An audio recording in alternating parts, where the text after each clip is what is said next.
Hello Internet, it's time for another Wednesday serial. This time I'm doing something a little different. I'm going to take a look at a couple of different original graphic novels, and I'm going to kind of do a little compare contrast to kind of get at a bigger point about comics, so hope you enjoy.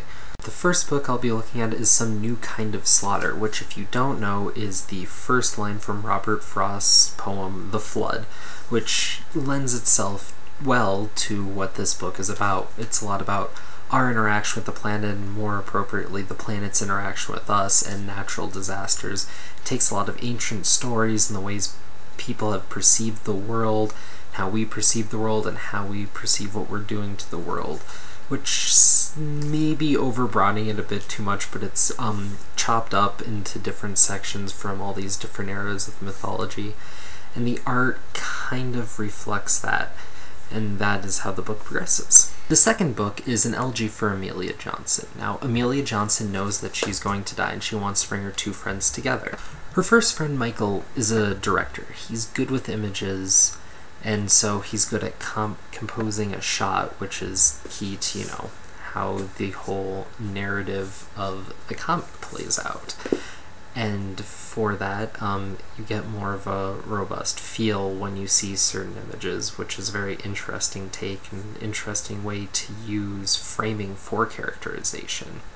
Jillian is the second friend, and she's good with words. She's someone who writes for a magazine, and she just has a way of talking to people and getting to a deeper truth. And again, Amelia had a big part to play with that and her getting a big break.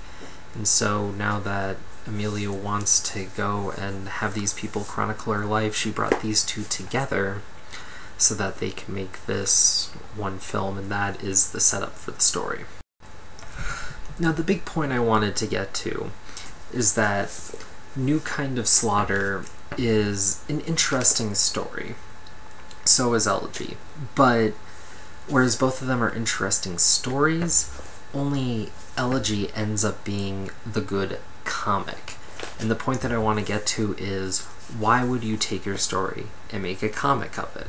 Now, normally when we think comics, we're thinking like superheroes or noir or something that's very action-oriented, and so the justification for it being a comic doesn't take much. The narrative is something you can slow down and experience at your own pace, and you can take a little more for where that all lies in the gutter, and that's interesting.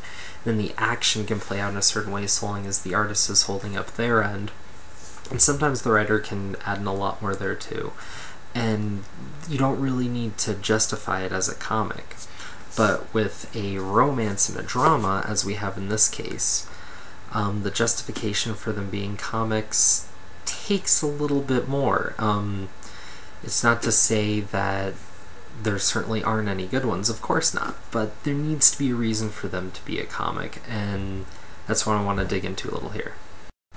So again, Slaughter, being the weaker of the two here, faces a major problem, where as going through all the ages and all that, the only thing that it really uses the comic and the art for is that when you go through different ages or different storylines, the art vaguely changes. But you don't even have different artists. You have one guy mostly just doing kind of a coloring scheme for each one. He tries to vary up the lines, but I don't know if he has it in him or not, but he didn't do it for this project, and for that falls kind of short alone.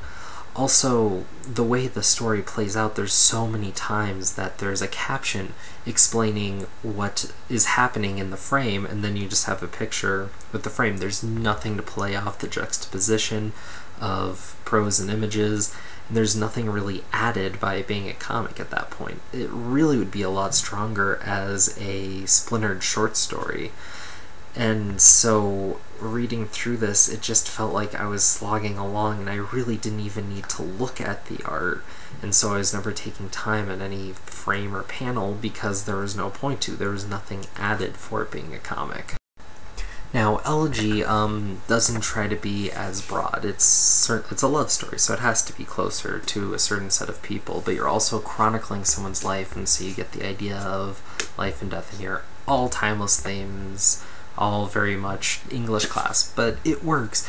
And the idea of having a director you know, someone of images, and then a writer, self-explanatory, and then working together, and then the two of them coalescing and that working within the comic as well. And there's definitely some choice framing, which I can't really just, you know, show you being black and white, but it's very cartoony, doesn't try to look serious. The artist knows where they're doing and what they're doing, and for it being cartoony, the expressiveness of the characters comes out better.